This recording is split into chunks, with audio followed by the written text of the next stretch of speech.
We previously reviewed the all-wheel drive Huracan LP610-4 Spyder and found it to be a cracking convertible, but somewhat compromised right at the top of its limit in terms of understeer and dynamics. In the case of the LP582, it's like being in an entirely different model altogether. To start with, our Giallo Tenerife colored Huracan with its Nero 8 interior comes in at $429,000. With our particular car having an additional $19,010 worth of options, listed at the end of this article, to finalize the price at $448,010 plus on roads.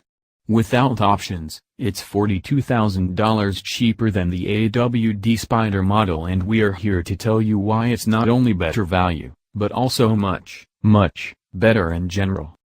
This may be good for those that buy a Lamborghini for show, but frankly, given we know how amazing it could be in alley colors, it's also a damn shame to self-compromise for the rest of us.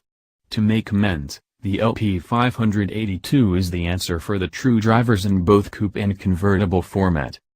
Here we have a genuine supercar that utilizes the same 5.2-liter V10 engine mounted in the back as the AWD, with 426 kilowatts and 540 Nm.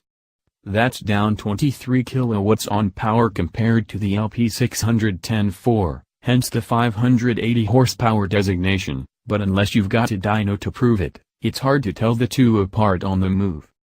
The might of the naturally aspirated V10 goes to the rear wheels via a 7-speed dual-clutch automatic transmission and sees it rev all the way to 8,500 revolutions per minute. Almost just despite the new-age turbocharged supercars that have caved into environmentalists' demands and tried to wrap it in the false marketing of efficient power.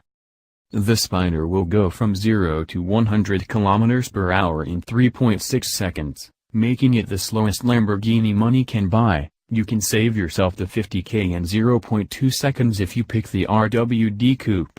But realistically, to label this thing slow is akin to labeling Silvio Berlusconi a gentleman. It might not have the traction required off the line, but once it gets going, whatever minuscule time you lost, you make up for with a far better driving experience. We brought our bright yellow Lamborghini to Mounts Glorious and Nebo in Brisbane's outskirts, the exact same roads we shot the LP610-4, giving us a very good comparison of the two most affordable Lamborghini convertibles. Around town and just for general driving, the two cars are all but identical. You will need to lift the front nose up almost everywhere you go for fear of scratching the underbody plastic. It looks kind of silly sitting so high, but that's the price you pay for having a true supercar. The annoying bit is it automatically disengages the lift system at 70 km/h plus and refuses to go back up a few slow below that speed again.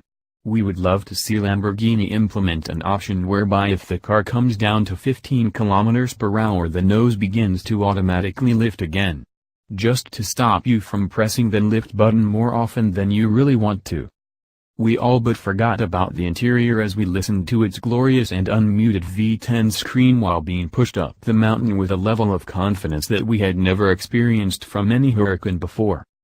It's somewhat strange this is a RWD model, for it felt far safer and more stable at the limit than its AWD sibling.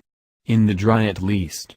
Not only that though, but it felt as balanced if not more composed than a new Audi R8 and shamed the terrifying Ferrari 488, which loves to scare you to death at all times, a fact we do love about the prancing horse. Corner to corner, the rear-wheel drive Huracan showed its true supercar colors by not only providing endless levels of grip, but also the typical character of a true driver's car, allowing for limited rear slip, and Casa mode, without losing the plot. Freeing up the front wheels to just deal with steering has also basically eliminated understeer, allowing for much later braking into corners and the ability to carry more speed through as a result.